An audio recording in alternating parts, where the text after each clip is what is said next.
Concerning waitresses, this is a very small excerpt from the novel Tares Among the Wheat by Melvin James. On this first morning of her stay, the day of her grandfather's funeral, Amy had found the spacious hotel restaurant bustling with vibrant patrons of all sorts. A short and robust red-faced young woman quickly ushered Amelia to a table sized and set for two. The adorable table sat in the cozy nook of a bay window of 3 facets facing the street.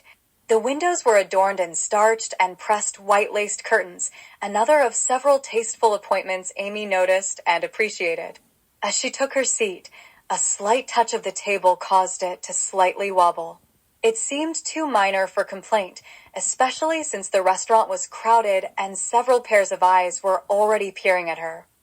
Even before she took her seat, the locals had already categorized Amelia as one of only 2 mysterious strangers in the restaurant, the few others having been dismissed as passing through truck drivers, visiting salespersons, and temporary construction workers.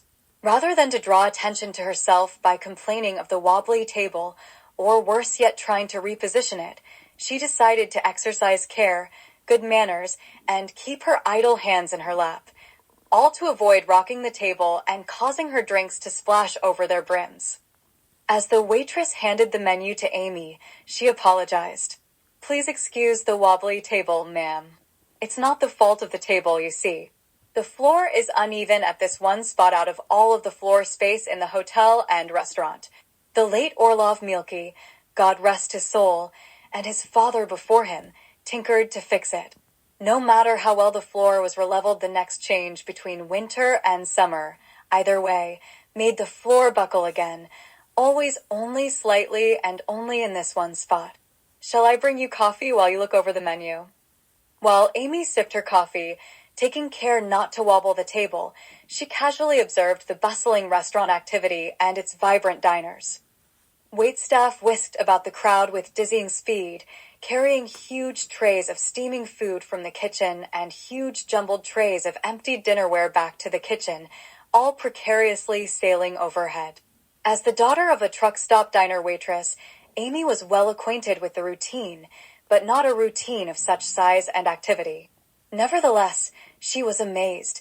No one collided at this kitchen's pair of swing doors. The noise of it all, talk and laughter mixed with silverware clanking against china, created a music of complex rhythm that pleased the soul and tantalized the appetite.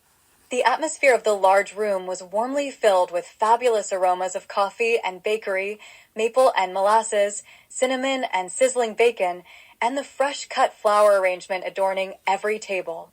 Absent were the scents of smoking tobacco.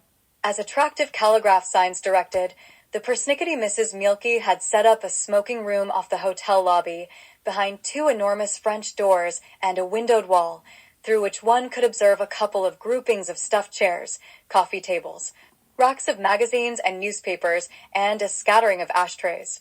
There was a fireplace there, too, its interior blackened from frequent use.